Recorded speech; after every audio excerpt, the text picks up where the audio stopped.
Making a quick video today. I wrote this all out before in a couple posts, a couple different places, but we're going to go over things that are going to go ahead and make you a better trader. These are just things in general that you should be looking for if you don't want to go ahead and just keep on getting dumped on, wasting your money, losing all the damn time. These are things you should do that are going to go ahead and like drastically increase your win rate, like get you above and beyond probably 90%, 99% of people out there. So I'm just going to kind of like go through them and try to describe shit. We're just going to do a little face-to-face today instead of looking at a computer screen. But so first off, I rarely buy anything that's pre-bonding. Like if it hasn't bonded yet, or if it isn't about to bond, I usually don't buy it. Everything in that low end, it's risky as hell. Unless you can find something that's really, really eye-catching, something that like, you know, grabs your attention, that you know is going to be good. Other than that, like, don't touch anything unless it's bonded or just bonding. Use a trading platform. Don't use Pump Fund. Use something like Axiom, which I made a video on. I really like them. They have been doing some updates and shit. But Axiom's good. Bullux Neo's good too. Wherever you can get an invite at. But you can tell a lot more about tokens a lot faster. Like instead of just looking at them, then having to like dig through like socials and a bunch of shit, it's so much quicker to go this way. When you're looking at tokens, one of the big things you want to look at is like what's holding. You know, the dev, insider holding. Top 10 bundles, stuff like that. Usually if the dev is more than 5%, I'm pretty sketch on getting in. If insiders are over 15-20%, I'm sketch on getting in. If the top 10 holders are over 20-25%, I'm sketch on getting in. Mind you, like all these things can kind of overlap, you know what I mean? So like the dev could have went and bought a bunch of tokens and sent them to wallets, and that's why they're insiders. You know what I mean? They could have been, you know, sniping, or they could have like bundled a transaction. You know, there's a bunch of shit that kind of like overlap. But anything along those lines, usually I'm really sketch on getting in, because there's a really good chance someone's just gonna kill the chart. Someone's gonna dump. People are, you know, greedy and don't want to watch an actual project grow anymore, so they just dump on shit. There are tokens that don't fall into that category though, that like, you know, are still good but don't fall in those lines. Like Trump did really good for people. Melania, you know, some of these other ones, I don't know if Jelly launched on Pump Fund or not, but anyway, they have a bigger supply of things. You know, I mean, they have a reason to usually too. Like, you know, if it's a legit project, they're going to hold a bigger supply, especially if they need it for the platform or they need to use it in some way or another. So there's, you know, good projects still that don't fall into that, but you know, majority of them, if they have those kind of things, they're sketch. Let's see here. Another thing you want to be on the lookout for, which a lot of people don't, is the holders. You want to see how many holders a project has. You know, if it's getting around that bonding stage, it's nice to have at least 100 holders in there. You don't want a bunch of, you know, the same people just buying that token up and holding a whole bunch. So like if you see that the chart is going up but the holders are going down, sometimes that's like a sign that the team's buying up a bunch of tokens to kind of like mitigate a dump. So that's not a good thing. You know, if the chart's going up and the holders are going down, that's usually pretty sketch and, you know, could mean it could dump. On the other hand, if the chart's going down but the holders are going up, that means that, you know, the bigger people, the original people that got in, are usually selling off and getting out, and a bunch of new money's coming in though, and they're making up for it. So if you see a chart that's going down a little but the holders are going up, that's a good thing. That's something that might have a good strong rebound. Let's see, with all projects, you want to make sure you go ahead and do your research. Check out their website, check out their X, Twitter, whatever the hell you want to call it. Anything else you can go and look for. You can look for the contract address in X or the ticker symbol and see what other people are saying about it. Make sure, like, if you look at a Twitter or a website, if they, you know, claim that, you know, that's what their website's supposed to be, look for a, you know, contract address. Look on Pump, you know, look for their Pump Fund contract address. Make sure that matches up. So many people just launch shit and, you know, put a different person's X or contract or a different person X and website on there and just launch it. Make sure you're getting into the original one, because if it's not the original one, more than likely it's going to dump. What a lot of this really comes down to is just not throwing your money into stupid shit. Let's see, besides checking the socials website, you can go ahead and do some background research. Check out, like, we got cryptoniclabs.tech. CRYPTONICLABS.tech. You want to check that out. We got a scanner on there, and essentially you just paste the contract in, and it's going to go ahead and bring up a bubble maps with the holders, and it's going to bring up a DEX thing to check if DEX is paid down the bottom left, and basically, and then the right is going to have a call scanner. So essentially, it's all the big influencers and shit like that. It's a wallet tracker, and it shows what they're buying at the time. I really don't like to buy into stuff like that because I like to go ahead and actually get there before they do. You know what I mean? I want to buy in before they have a PvP battle and just wreck the chart. But a lot of the different platforms now, like I was saying earlier about Axiom, Bullx, they'll have like a bubble map thing built in. Personally, I don't like it. I don't think it's the greatest. The one that's on our site, it will go ahead and actually show you like a holding percentage, like how much of the percentage of the bundle is being held, not just how big the bundle was, and trying to figure stuff out like that. The DEX screener, pretty much relevant now because you can do all that on Axiom, Bullx. But yeah, the call scan thing's good. Like especially if it's a dead market and I don't know what to do. Like I'm just kind of like looking at stuff, nothing's looking good. I'll go and look into that. Especially if they're getting into like a pre. If you get a bunch of calls that are going into a pre-bonded token, that's always a good thing. Let's see here. Buying too small. Okay, like when you're playing this, I know like money's limited, shit like that. I don't really got bunches of money to blow, and I'm not trying to go ahead and risk too much of my bags. I'm trying to build them, so I don't like at first when I was doing it, when I was trying to get my feet wet, I was throwing in 0.01s, 0.02s, stuff like that. It just don't work. It just don't work, especially if the market's choppy and it's not got good volume like it is today, hence why I'm making this video. It's hard to go ahead and get a 2, 3, 4x, you know what I mean? When you're using a 0.01 or 0.02, your fees between Pump Fund, Bullx, or whatever you're using for a platform, the normal Solana gas fees, like if you go ahead and get in a 0.01 trade and it doubles up and you cash out, you probably didn't get your money back. Like, you didn't even go ahead and make money on that. Usually on a 0.1 trade, you gotta get like a 4x to at least double up.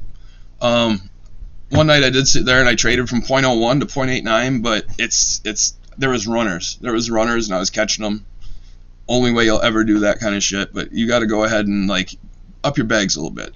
Usually what I do is 0.05, 0.1, around there, and 0.05. If you're 10% up or so, you're gonna break even.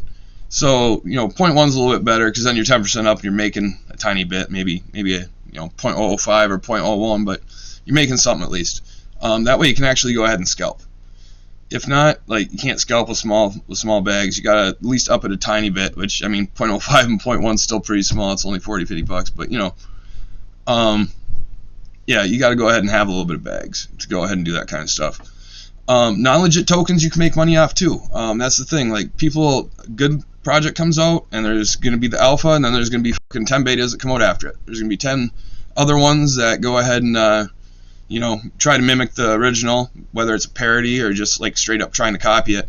You can still make money off them. They're usually sketchy because those ones are going to dump more than likely, but you can still make money if you're quick and you get in, get out. Like I said, if you scalp, take your 10-20% profits and just shut the chart down. Like, don't even look back at it.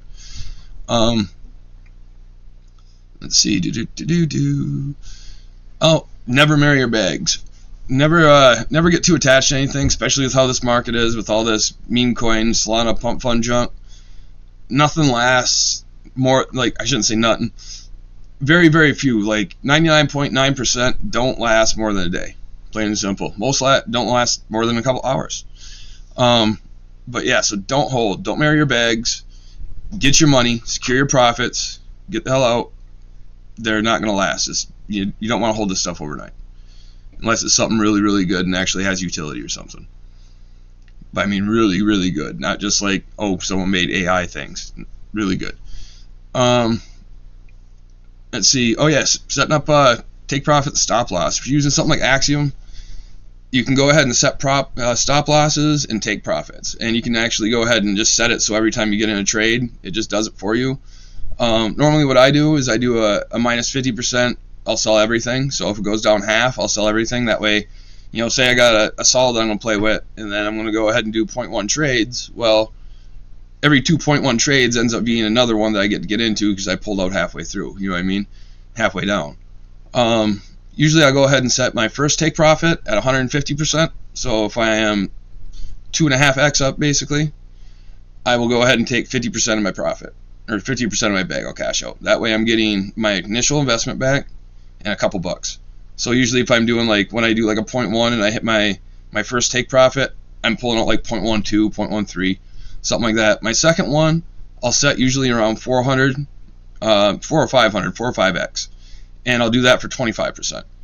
And when that happens, that usually gives me about the same as I got out of my first, my first 50% that I pulled out. And then I leave the rest just moon bag, let it go. Still watch the chart. Don't like let it go and just shut the chart down and like ignore it, but like let it go and just see how far it goes up.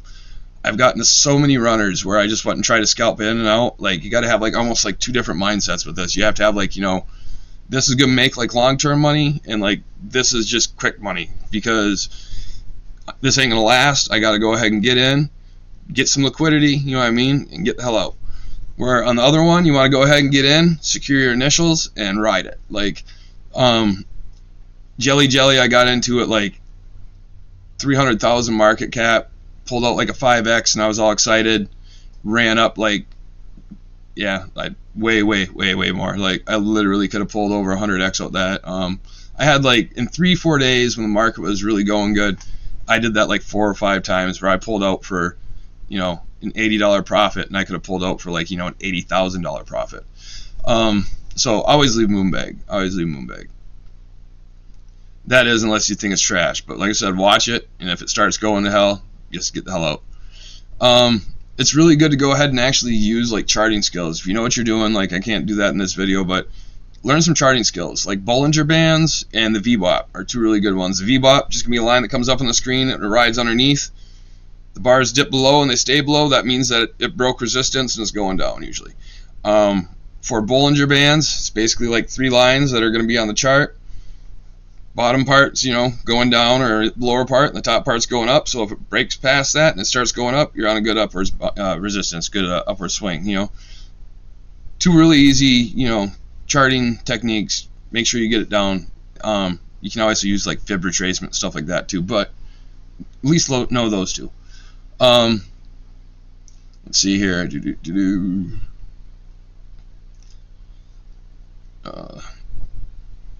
Yeah, take profits whenever. I mentioned this a couple times because it's important. Never blast the top. When you see something that's taken off, don't FOMO. Don't FOMO and blast the top. Unless you know that you were just catching the beginning of it taking off, wait a couple minutes. Like, wait a couple seconds. Like, this shit moves so fast, it could be 5 seconds from now, and you can go ahead and get a dip that's like a half, 50% correction. So, always go ahead, never blast top. Try to bottom blast if you can, and wait for the dip. If it's something that's going to go good, people are going to sell off, and that's when you go ahead and jump in. You want to buy on red, sell on green, but or just one change in my opinion. But all right, so another thing, take profit, stop loss. You can set them manually too. If you go ahead and just do a normal limit order, a lot of times when tokens are migrating to Radium, I don't like to just jump into them. I'll actually go ahead and wait for them to migrate, and what I'll do is I'll take my limit order and I'll do a buy limit order at around 102, 103,000. And the reason why I do this, even though like they have sniping options now for sniping, sniping the migrating tokens, but it's going to buy you in, and you don't know if it's going to dump or if it's going to take off. Like it's basically, your 2 choices when it migrates. It's going to blast off or it's going to go ahead and dump. And what I do is I go ahead and set mine at like 103,000. That way, if it dumps, I don't get in. I don't have to worry about taking a loss at all. If it pumps, usually there's psychological barriers. Like in trading, a lot of people are going to see like 100,000, and that's where they're going to want to bounce out. You know what I mean? They're going to like 200,000, 500,000. That's where they're going to want to bounce out. They're just these psychological sell points for people. So I put mine at like 103, 105. Just a tiny bit above 100.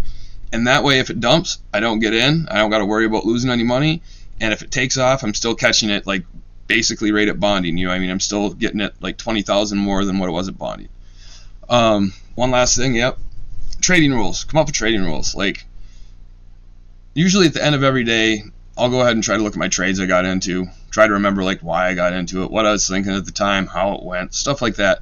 And like through the course of time, like, my trading rules evolve and change, but essentially I go ahead and have a set of rules that I try to trade by and I try to stick by, even though sometimes it's hard and I slip up, but it keeps you safe. And if you go ahead and read over these every day, just go ahead and read over your trading rules. Maybe you had a shit trade, stop for a second, read over your trading rules. You know what I mean? What one did I break this time? I'll go ahead and read out mine just to kind of give an idea here. Alright, so, like, be patient, always wait for good plays that will more likely to run, and always do good research. Trust your gut when something looks good and has good volume. Have conviction, always leave moonbag. Take out your initial investment at no more than 3x and always leave moonbag. Bet 5 to 10% of the day's trade money per trade. And in all reality, like, if you're holding a bag, you might want to go ahead and do, like, 1 to 5% instead of that. But, like, I give myself an allotted amount to trade with each day. That way I'm not, like, burning through. If I had a good day, then I'm gonna make money, and if I have a bad day, then I'm only losing so much. There's always tomorrow. Every day there's gonna be runners. You know what I mean? Like, lately runners been few and far between, but there's been a few. And, like, even if they're old tokens, you'll see shit like get brought back for life, like MLG, 9 months old and just started ripping hard lately. So you gotta watch out for old tokens too. And for that, a lot of times what I'll do is I'll go on, like, the Discover or Explore or whatever it is type tab, and I'll sort by volume in the last hour, and sometimes the last 5 minutes. And that's basically a good way to go ahead and see older tokens that are running, like if they aren't pump tokens or if they already migrated. That's a good way to find those, and also a good way to go ahead and see what the narratives for the day, like the meta for the day. You can scan that and be like, oh, well, Trump token's been running, you know what I mean? So you know what the narrative is and what ones to be getting into. Let's see. There's always tomorrow, and every day there'll be more runners. Don't blast the top. Always try to blast the bottom.